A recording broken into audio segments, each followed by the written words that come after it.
book of love and coexisting with one another. Who? Muhammad. Where did you read that? That's what I believe that. I didn't read it anymore. No, my friend, we can believe anything. I can believe that tree is $1 million tree. When you say Muhammad spoke about coexistence, peace and love, that is not what he showed in his actions. He said, I have been commanded to fight everyone until they become Muslims. Is it coexistence? Muhammad wanted to expel every Jew and Christian from the Arabian Peninsula. Is this coexistence? Where was the coexistence when Muhammad attacked Quraysh caravan, killed 50 men and 43 men were taken as captives? Where was the coexistence when Muhammad killed all 600 to 700 men of the Jewish Banu Qurayza and the women and children sold into slavery though they surrendered?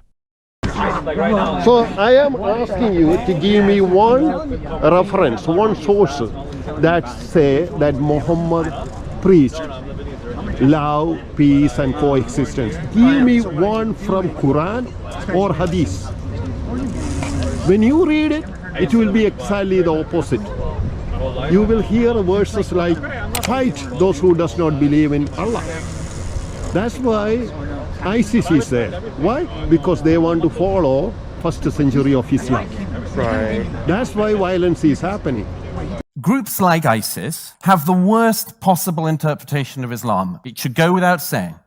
But they have the worst possible interpretation of Islam for Muslims and for non-Muslims. However, it is an interpretation of the texts that they have. It is a valid interpretation of the lessons they take from the life of Muhammad. It is a possible interpretation of the texts and traditions they have in front of them. I'm afraid, ladies and gentlemen, that Muhammad was not Buddha. He did not live his life as Buddha. The world would be a lot more peaceable if he did, but it wasn't the case.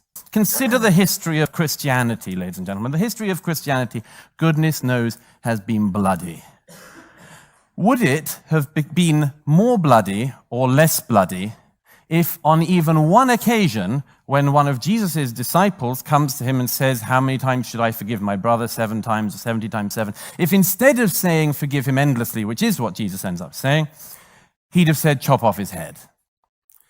What would have happened to the history of Christianity?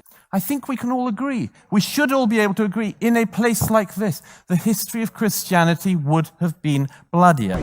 So get educated on that, please. Or did you hear this from someone that Muhammad taught love, peace and coexistence? Did you hear from someone like that? I did on like YouTube, someone's channel, spirits and stuff. Ah, you see? Don't believe everything that you see in YouTube or TikTok or anything. Right. People can make anything. Look at the time, I gotta go. Okay, no problem. Follow the Lord Jesus, okay? Yeah, he is the best example.